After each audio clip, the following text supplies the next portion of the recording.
And good day, folks. Good day, peeps. What's going on, guys? Yeah, so if you care, I feel like I should explain myself. I did not put out a podcast last week. I was having a bit of a breakdown, mentally and spiritually. Yeah, I'm going through some things, so I was freaking out. And I did not find myself to be valuable enough to get off of my ass and do a podcast. Yeah, so that would be the reason, and I want to apologize if anybody cares. Like I said, yeah, I was just having a bit of an issue, struggling to survive. But I've worked my way through that, and here I am now. So I have a good one for you, a good episode for you. Before we get to that, I heard a really, really interesting stat that 85% of podcasters stop their podcast after episode 13. And this is episode 27. Boom, bitches. Doubled that fucking number. And I'm still here, still standing, still alive, still pumping out episodes in this crazy world where Steven Seagal is now a Russian diplomat for U.S. relations. Dennis Rodman is saving us from mental nuclear warfare with North Korea. I mean, like, what's next? You know, is Oprah gonna take a plane ride over to Syria, start jerking people off? I don't understand what the fuck these people are doing. I don't know. I don't have any reason to be even questioning these people or what's going on in this fucking zoo we live in. But yeah, shit. Who knows? But yeah, this week I got a good episode. Taylor Head, who is running the show over at Dignowity Meats, which is a very complicated word to say after you've had several alcoholic beverages. But Dignowity Meats over on the east side, man, they are pumping out some real good food. They got good beers, great atmosphere, badass art. Whoever did that painting of the butcher on the patio is rad. Shout out to that guy. We talk about it in the episode. But yeah, this I eat at this place all the time. It's a great place to eat. Badass sandwiches, premium sandwiches, and good beer. So, and we didn't talk too much about the restaurant, but we covered it as much as we really needed to. It's more about just meeting these people behind the scenes that are running the show. Like Taylor, who's pretty much he's got help back there, but he's running it. Doing a lot of work himself, and it's stressful, and meeting these people behind all, the products that we consume is pretty badass. And he's a rad guy, and he's making badass food. And we had a real, good conversation, fun conversation. And it's cool to meet these people. And that's the, that's the process. That's the reason I started this podcast, was to talk to people and to present, another side of people that I find interesting to, the community. So yeah, he's a rad dude, and he has pushed me over the edge. I'm no longer a statistic. I have defeated the 85%ers. I am now a 15%er. I am on episode 27. So keep listening, guys. I'm hearing some good things about the podcast. Once again, sorry about last week. I had a rough time, but I love y'all. Thank y'all for listening, and everyone that supports or reaches out. I really appreciate it. Yeah, so I hope you enjoyed the episode, and I got a couple more lined up that I'm real excited about, very hyped on. So yeah, check out the episode, and thanks again, guys. Here it is.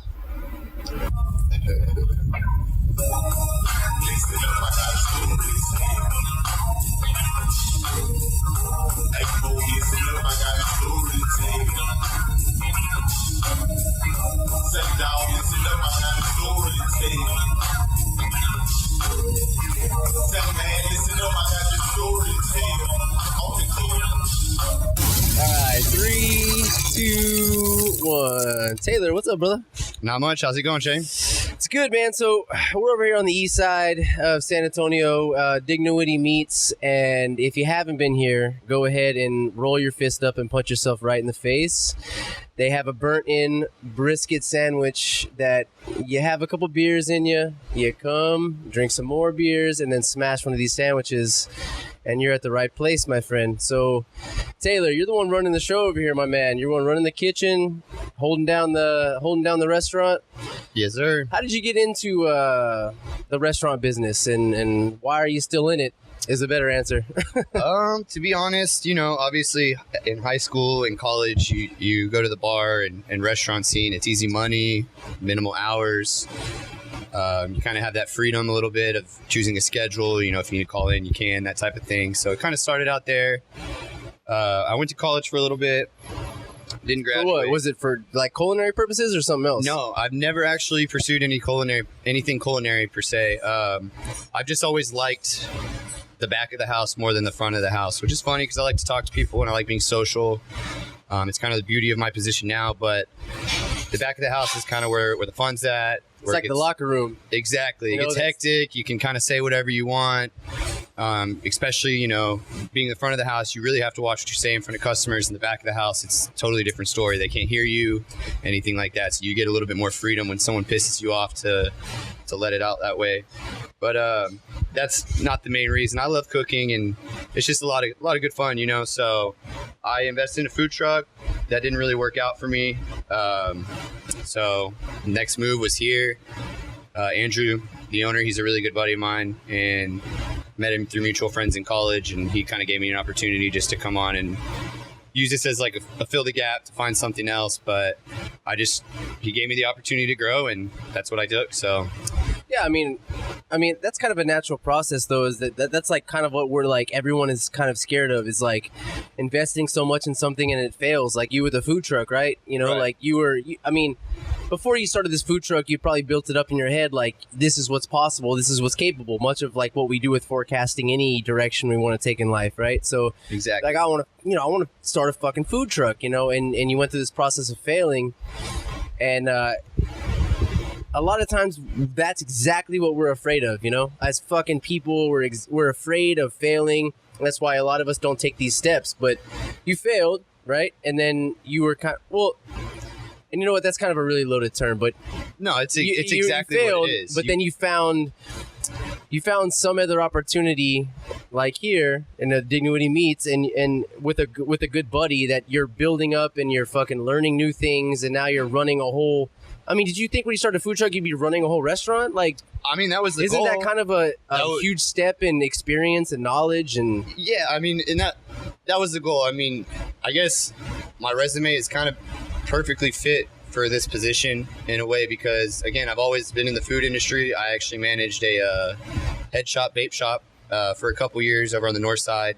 So I got a little bit of manager's experience there, and then I got real experience as a designer behind a computer, which sucked, but that was. So where did the cooking come from? That was just your own personal life, like you enjoyed cooking, or? Well, not hating on my mom. I love my mom to death, but she was a workaholic, so she was always. So mama working. Don't cook. Well, exactly. It was either like Sonic, McDonald's, like we'll go get something, or right, like she would make like mac and cheese and frozen foods and things like that. So obviously during the summers when I was by myself, I just kind of was a kid, and you're curious and all that kind of stuff. Just kind of started messing around with food, and I guess I was kind of forced into liking to cook.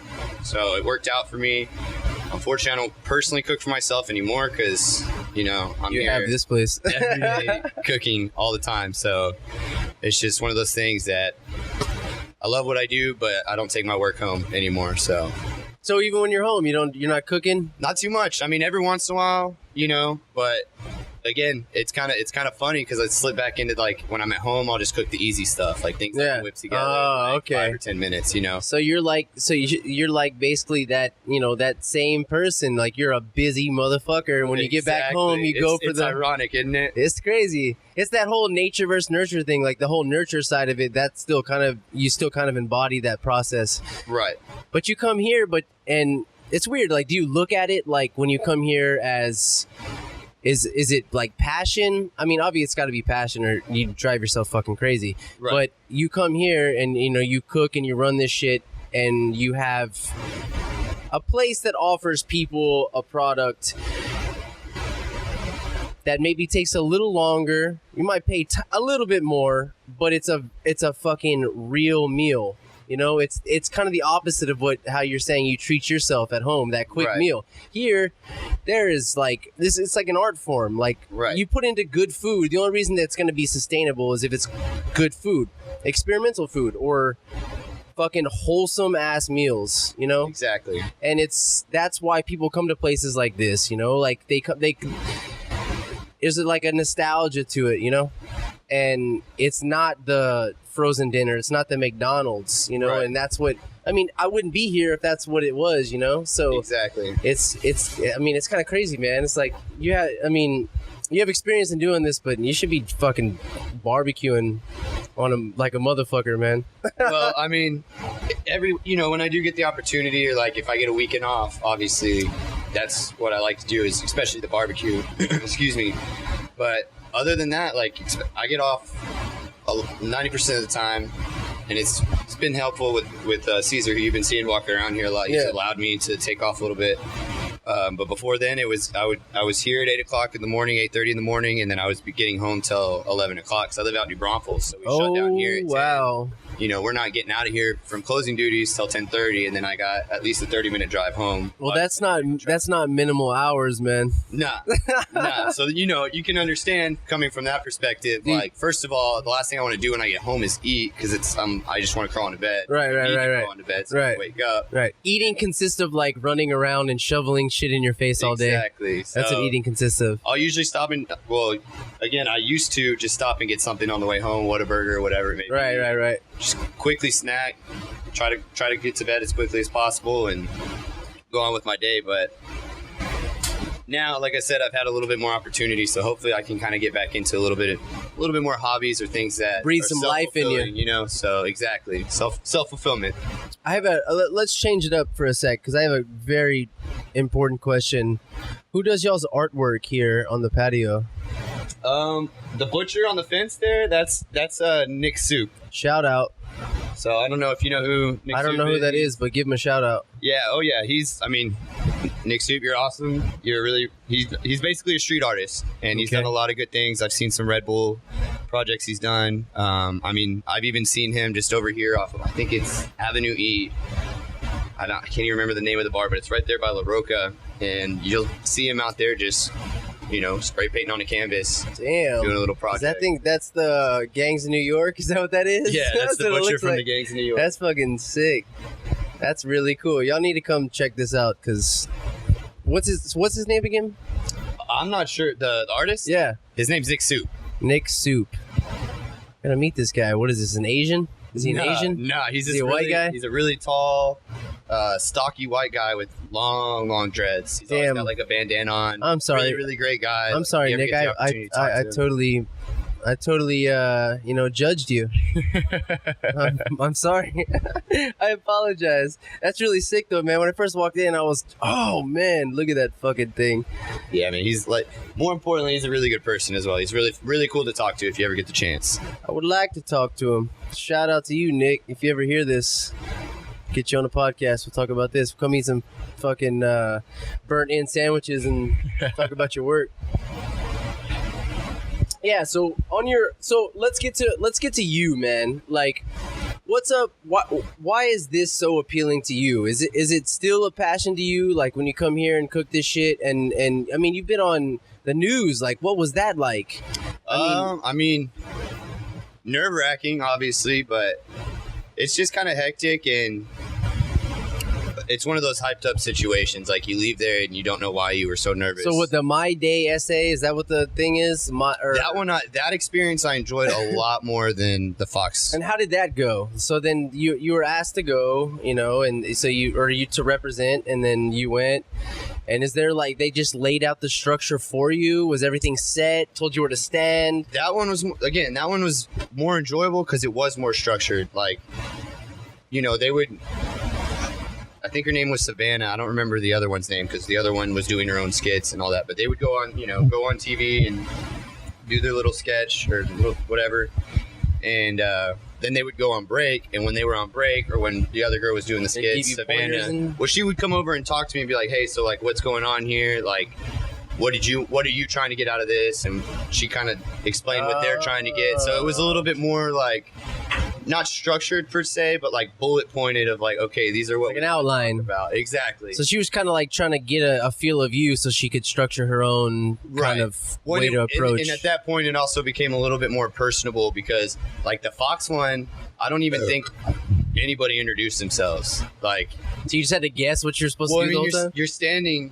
at the set, just waiting there, and then they just, the hosts walk in, stand behind the camera, and at that point it's just like starting up, and you're just kind of like, oh shit, so then you're following them the whole time, right? Exactly. So whatever they're giving you, you're just responding to. You have no other kind of knowledge or like experience to grasp onto. It's just like, that was the hardest part is to have to act personal with it. Like you had nothing about this because stuff nothing already. About it before was personal. Exactly. Holy shit. So that's why the Great Day essay was a little bit more enjoyable, because by the time that we had gone on air, I had talked to this chick like 5 times, and we both were on the same page of, all right, this is how we want this to go. So it was a lot better. The second one was a lot better than the first. Oh, so the first one was the Fox News one. Fox, yeah. God, these bastards. Where was that at? Where did you have to go? Oh, man, I can't remember. I think it was off of 410 somewhere. And the funniest part to me, hope I'm not letting out a little dirty little secret here, Fox. The funniest part to me was like the set was in the employee break room. So literally while you're filming, there's like, other employees walking in, going to the fridge and like grabbing their lunch, or right. They're like the people that are normally like you see on air. People that are probably behind a computer somewhere, like getting all the news for these people. Right. The people doing the real work. Right, exactly. The ones behind the scenes. And they just walk in, grab their, and they don't even care. It's not like they're like, stop and watch. They just grab it and go back and do their own thing. It's hilarious. Dude, they're like, you know what? I want to know what their opinion is on, it's, like, their opinion on like what they're giving, like what they produce and like what the end product is probably so funny to them, like, or disturbing. Right. You know what I mean? Like, because like the manipulation of the news and just like for ratings and shit, like it's got to be weird that they're in this business of standing behind a computer to find shit that they probably don't find important. Right. If they're a real fucking person, Well, like, I mean, they have a job and a quota too, I'm sure. So they're anything and they a find. family to support, so they're gonna do their job. Right. But it's strange that, because think about it, like there's all kinds of shit in the news that it's like it's for ratings. You're not gonna be on the air if you're not producing stories that are compelling enough to at least keep you on the air. Well, that's the thing. They're so uncompelling these days. Like, it's just whatever. What is American Airlines? There was a American Airlines story that happened a couple of days ago about finding an aborted fetus in the bathroom of one of the planes. Did you hear about this? I did not hear about that. Yeah. I'm sorry, I wasn't even in first class. It was in coach. So now coach is fucking, stepping up to first class level. There's aborted fetuses in the fucking toilet. It's like, jeez.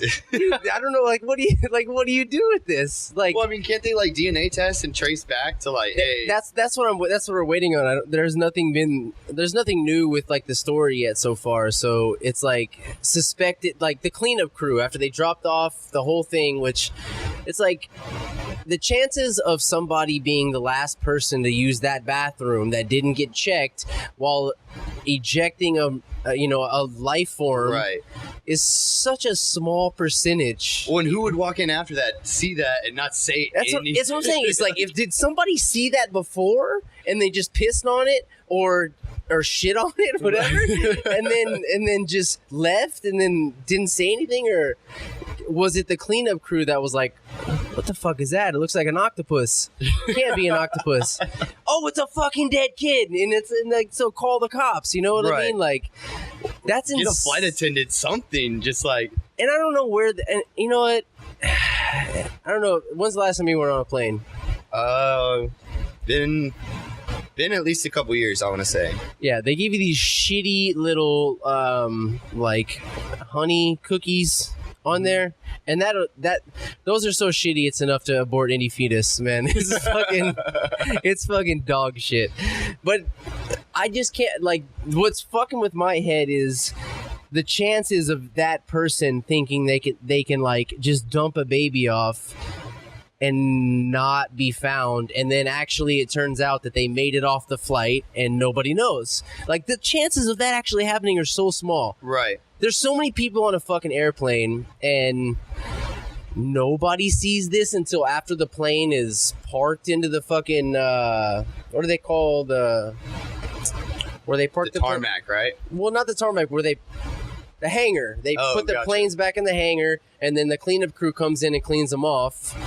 And then, there's a fucking fetus. Squid in the fucking toilet. What does that mean? That's crazy. And you were on a news station, my friend. Oh, it's a local news station. I don't know, man. For me, I don't really like the spotlight too much. You know what I mean? Like, it's fun. It's fun. Don't get me wrong. But at the same time, like, it's not natural. I just like to do it. Yeah, exactly. It's not natural. When there's cameras and lights and you're being told how to act and say and be while trying to represent something that, is of, kind of very personal to you. Like, it's fucking strange. It's a weird thing. Right. It's very strange. Like, I talked about this a lot too whenever I first started the podcast. Like, definitely the first episode and then the second episode, even on to like through probably 8 to 10 episodes, it's very unnatural to like have a conversation. Okay, so if we were just sitting here, but even before we started this podcast, we were just hanging out. Right. We got a beer and we're just talking some shit and hanging out. But then like there's a dynamic shift whenever you put a microphone on and then that there's a recording happening. Exactly. It's a weird thing, Even in a natural situation like this, it's like, even me being someone that's supposed to be hosting the podcast and directing it and fucking sustaining it so it doesn't fall off and be weird, it's a weird thing always to know that there's this, you have to hold this in your hand, this microphone, and then there's some kind of recording device. Right. So being on fucking TV that's where people are directing your everything. It doesn't seem any different though, man. Like, and that's the funny part is that shit was live, that's, if you screw up, it's not like, all right, cut, reset, like whatever. This, I don't know if this is live or not. And no, not point live. being, I know there's like nobody, even if they're listening, it's still different when somebody's watching you. Like, like obviously my mom, my family knew I was going on TV, my girlfriend, so everybody wants to watch it. And so like, even though you can't see them watching it, right? And it's different here, like you said. It's not live. No. But it's still like you said, the dynamic changes from whenever you're off a camera talking to somebody, or without a mic in your hand talking to somebody, and then you throw those things into the equation, and it's not like a huge dynamic change, but it is. I can see what you're saying. For some people though, they get fucking they'll lose it. They can lose it being like that center of attention or like on like a level like that. Right. Big time. Well, fuck. I mean, yeah, that just goes back to the same thing. Like the same thing I was just saying is like, dude, even me, I love to talk to people, but still, there was still some weird shit that happened whenever I first started this podcast. Oh yeah. You talk Definitely, and you're like, wait, what was I? Like you forget like little thoughts that you were gonna bring up, or like the way you're articulating your sentences isn't quite as clean as you think, or like normally you would talk, just because it's a strange fucking thing. Oh yeah. So I want to ask you, man, are you okay? So like I said, well, you live in New Braunfels, right? But between here and there, who else do you think in the towns is doing it right? Like, have you been to 2M barbecue? Man, I really got to throw a shout out. I have been to 2M, but in terms of barbecue, I really got to throw a shout out to the owner of this place. He also just opened up a place on the south side called South Barbecue. Yes. And I went over there, right when it first opened up. It's phenomenal. And again, I know for some people it's a far drive, but the hours are pretty good, pretty reasonable, and the food is great. So if I think anybody else is doing it right, it would be him And throw his name out there. We need to know. Andrew Samia. I mean, I'm sure a lot of people already know who he is, but if you don't, you need to go try his food. It's great. Also, I can't even pronounce his right name. I know I'm going to butcher it. Martin Arredondo, I think. Arredondo. He's opened up a couple food trucks. He's over there at Botica, just doing wonderful things everywhere. So he's got a couple places at the block. If you want to check him out, or like I said, in the Pearl Botica, definitely check those two spots out. All right, we're going to switch this damn thing up. We're going to get real philosophical here, okay? All right. Are you ready? Oh, yeah. We're going to get philosophical as shit. All right, so... Do you mind? No. Yeah, so... We know where society's heading, you know, the world, or at least this country's heading. The technological advances, the social platforms that are predominantly our way of living now these days, and that's affecting the restaurant business for sure, right? So, obviously, these platforms like, you know, Instagram and, you know, Twitter, Facebook, all this shit is a huge marketing tool for restaurants. As you know, like, it's a huge marketing tool, and it's actually predominantly now how people are learning about things, which is so different from if, you know, you take it 20, 30 years back plus, that it's so different now how restaurants are sustaining and getting their product out. Is that kind of weird to you, like, knowing that, you know, we have to rely on the technology aspect of these platforms? We have to get the word out. Like, what is your thoughts on using these platforms as a way to express your product or distribute your product in the market now these days, and that being the biggest marketplace out there? I mean, I think they're great tools, and that's exactly what they are. I think if you rely too heavily on those platforms, or even technology in general, as a good example here, and I'm sure many other restaurants probably have experienced this, maybe not, but, you know, we're on a network. Everything's wireless these days. You know, we offer free Wi-Fi, everything like that. The printer we have is a wireless printer. I mean, it's plugged into the router, but our tablet is wireless. We use Square. Yeah, you're just plugged in. You have to be. So, like, I guarantee you tonight, it's one of our busiest nights, trivia. A little shout out there. Every Thursday night we have trivia, so come hang out, win some prizes, things like that, drink some beers. It's a lot of fun. But the printer just goes down, and that's a flaw of technology, is if you rely too heavily on it, then they can be pitfalls for you rather than positives. So that's why I use the word tool, because I think they're helpful and they make things a little bit easier. But another way is word of mouth, you know, and that's always existed in business is, hey, I need a roof done. Who'd you use? You know, and that's how it goes. That even before social media was a thing, you know what I mean? So I think they're great tools, and I definitely think they've stimulated our business in general. But at the same time, using, you know, just having a good quality product and good customer service and things like that, I think are just the foundation of a good business, and that's what plays into word of mouth. Yeah, but I was actually kind of trying to I was trying to make you follow me into a trap here, because I have another question after that. Is where the trends are going, like where the technology is going and our society is going. We see more of these digital deliveries now, so y'all use them like Postmates and all that shit. We have like 5 of them right now. Oh yeah. So what do you think the future of a restaurant is going to be if we're, I mean, think about it, like we can order anything from just sitting on our couch. I mean, anything from, we can order a hooker and a cheeseburger in the same night from our fucking couch using our smartphones, using technology that's at our disposal. Right. So accessible. And we don't even have to, all we have to do is get off the couch to answer the door. That's it. So do you ever think about like what the future, like not anytime soon, but I mean 30, 40, 50 years in the future, like what restaurants is going to be necessary to have a dining room in a restaurant anymore? I definitely think as a society, we become more antisocial, and that's led to like I sitting agree. on your couch. I totally agree. Well, I mean, because you don't have to be. Right. You can be social behind a phone. And be We whoever you consider wanna be. being social now is these social platforms that we're on, but it's not real, man. It's like, Right. No, I mean, think about all the times that you can add somebody as a friend on something, and then you see them in real life and from a distance where they don't notice you and you don't say anything to them.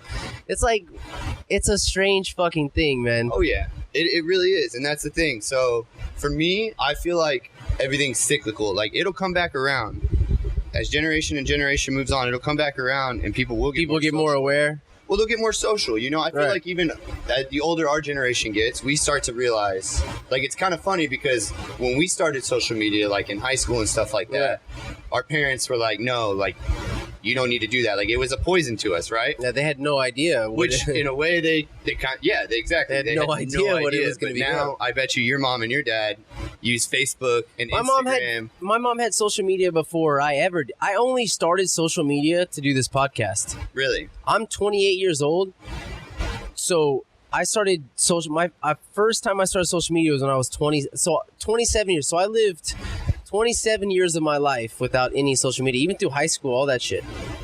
I only started social media because of this podcast, just so I could have a way to market myself. Yeah. That's the only reason I started. Well, social media. I mean, that's what it's become more of. You know what I mean? Because like people have seen it over the years. It's become your newsfeed went from like stupid status updates, like, hey, I'm making a grilled cheese sandwich, to now everything is an ad. How brilliant is the algorithm for a fucking hashtag? I mean, I think it's brilliant. What I think is even more brilliant is how, like, me and you could sit here and talk about cheeseburgers, and I'm going to go scroll through my Facebook, and there's cheeseburgers. Carl's Jr., well, they're shut down now. And whoever is advertising cheeseburgers on Facebook is going to be now on one of the advertisements. Yeah, That's what I or think putting this podcast on fucking social media, there'll be all the shit I tag is gonna fucking pop up with this specific video. You know, like, it's a weird fucking thing. It's an insane algorithm. It's a simple algorithm, but it's like we've created a system that's too fucking easy, which is so strange. Like, but it's profitable. Right. When does that stop? You know, Well, I mean, it won't. You know, I think this is the irony of it. I don't think we'll ever stop working. I think it's a necessity. We've made it that way. what do you think? Like automation, like Well, that's where it comes from. Nobody wants to work. No, not one person. You know what I mean? Some people need to be doing things, but nobody really wants to work. What about restaurants? Like, exactly. Is that something that can be taken over by fucking it's some artificial digital? I mean, did we ever think that you could order, like, you wouldn't need someone to stand in front of a counter and take an order? Like, I think anything's possible. I don't think, like, I hope it doesn't go that way, because like this is an enjoyable job. You know what I mean? Right.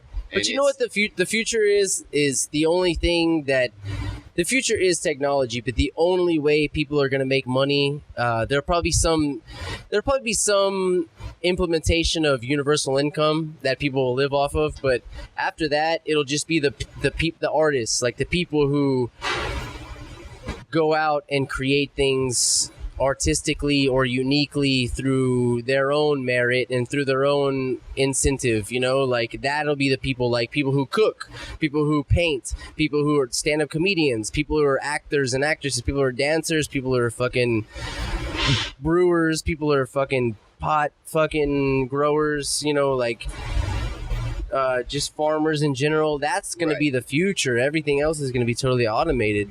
Oh, you know? Even these fucking goddamn cars, you're going to be able to beat off and fucking go to work without having to put your hands on the steering wheel, you know? Yep. That's it. I mean, for me, it's just, like I said, everything's cyclical, so everything will come back around. You know, I don't think we'll see it.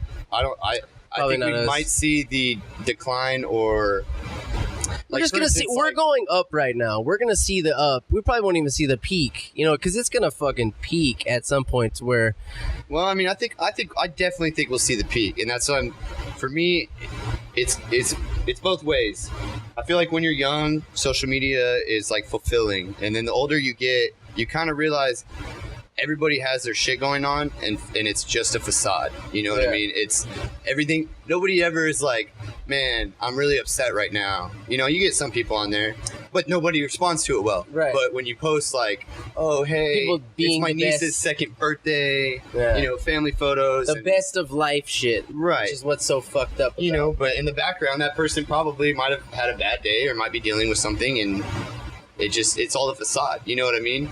And so that for me is my Facebook and even my Instagram is more of like a photo album for me, because like no one uses Polaroids anymore. It's, you know, so that's strange. It's too, like right? our generations. We grew up with the whoosh, whoosh, whoosh, click. You exactly. No, when you take a roll of film into Walmart, you know, and they print out like a little envelope full of 25, 50 photos, whatever it was, and you go home and put them in little books. It's not like that no more. Nah, no one does that, and so.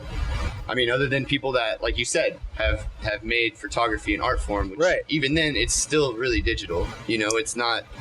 And there's so many people doing it, man. It's crazy. Oh, yeah. We're all photographers. Everybody with a phone. If you got a phone, everybody's you're a photographer. a foodie now, a photographer. Right. It cracks me up, man. Everyone's an expert on something. It's great. I don't want to talk shit about foodies because, like, again, using social media as a platform to market ourselves, that's how it works, you know, like. It's boosted things like people being self-proclaimed experts in things because they can experience something they can experience something for a long amount of, like, they can drink enough beers and be like develop some palate and some knowledge on beer and then self-proclaim themselves as an expert in something, you know what I mean? Right. So, but the only reason why they're getting notoriety is because they can put it out into some platform that'll reach an unlimited amount of people. Well, a limited amount, but you know, as many people in the world that you know, unlimited. It just depends on how many followers. Right. You know? But it's like fuck, man. Like you can self-proclaim anything these days, and that's not something that could happen in the past. No. In the past, you had to